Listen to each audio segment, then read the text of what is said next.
Yo, what is going on, everybody? This is your boy Nem. Last week I asked you guys if you wanted to see a video of me talking about my most favorite games, and your comments came flooding in. So today I'm going to do a rundown of my top 10 most favoritist games of all time. I was born in the 80s, so some of these games are actually older than a majority of you. I'm going to try to keep this under 15 minutes because nobody wants to see a grown man passionately gushing over his favorite pastime for 30 minutes. Passionately gushing. Pause. So with that being said, let's start off the list with number 10, Cats on the Nintendo DS. Now this is one of those games where... Nah, but for real, my number 10 is Cyberpunk 2077. Now, before you grab your torches and your pitchforks, hear me out. Now, I know this game was an unfinished mess full of glitches, crashes, and game-breaking bugs. But despite all that, I can see the masterpiece that's underneath that garbage.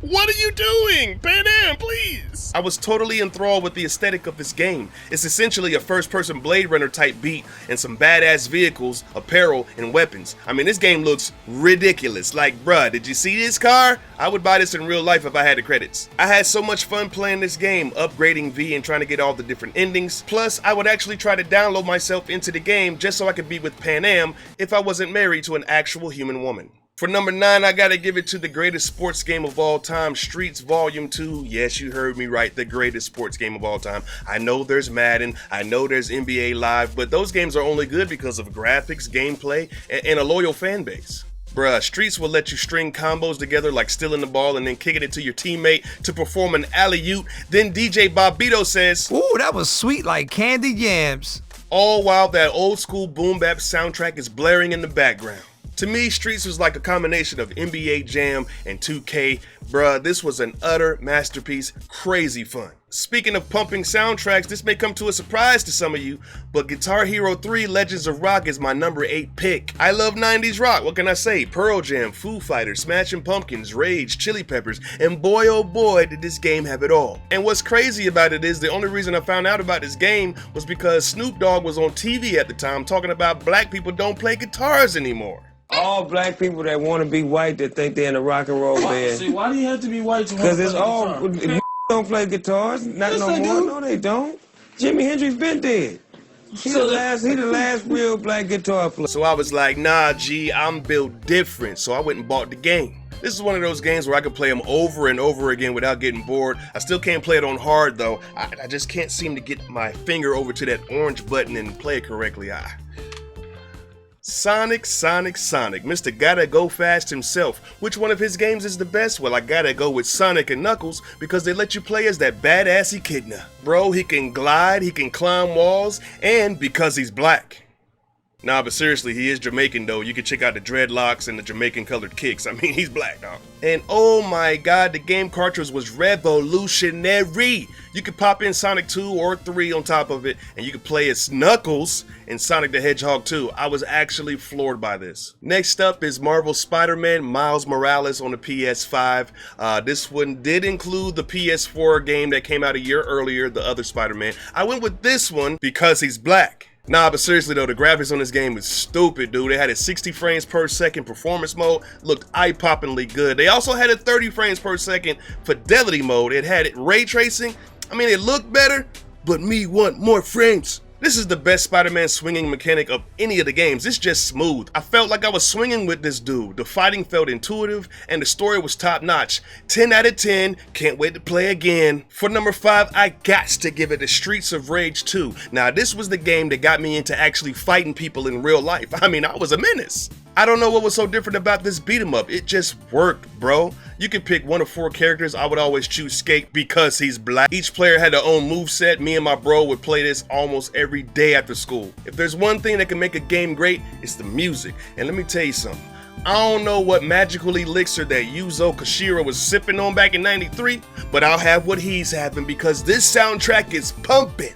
My number 4 pick has got to go to Elder Scrolls V Skyrim, open world exploration at its best. This game came out 10 years ago, bro, and it still holds up. Every now and then I'll pop in the disc just to see how OP my character is, so then I'll go kill some dragons, and then I'll terrorize the people of Whiterun just for fun. Nah, but for real, my dude is the mightiest mage that came out of Winterhold. I can literally knock a troll off of a mountain with a phosphor die, and if that don't work, I'll burn him to a crisp with my right hand and then shank him with a conjured dagger. My character was a beast. My third most favorite in this game of all time is Mass Effect 3 Commander f***ing Shepard. Let's f***ing go, bro! Whatever happened in Mass Effect 2 will carry over into Mass Effect 3 if you load your game save. So that means if a character died in Mass Effect 2, they ain't coming back no more. Permadeath.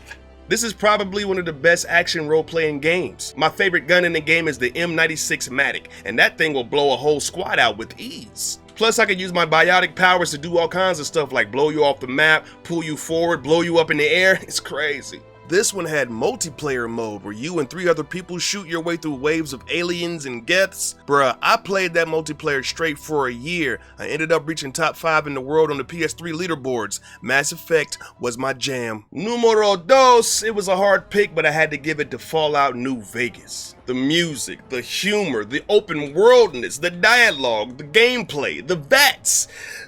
This game is so freaking good, bro. Now, I picked this one over Fallout 3 because the main character is black. Oh, you get to decide what color? Oh. Now, I picked New Vegas because any character that can get shot, get up, and then travel to Mojave Desert looking for revenge is super badass to me. The characters in this game are all batshit crazy. Mr. House, the Yes Man, Caesar, and also all the awesome companions you meet along the way. I always increase my speech ability in these types of games so I can kind of talk my way out of everything. Next time I play, I'm gonna do the strength mechanic, so that way I can get down and dirty. Today! And now for the honorable mentions, Eternal Champions. This game is so freaking underrated, and the fatalities are on par with Mortal Kombat. Needs a remake. Def Jam Fight for New York. You can play as Fat Joe and do a flying drop kick onto Sean DePaul's face. Yes, please. Mario Kart 8. Ain't nobody seeing me in this game if I get Yoshi.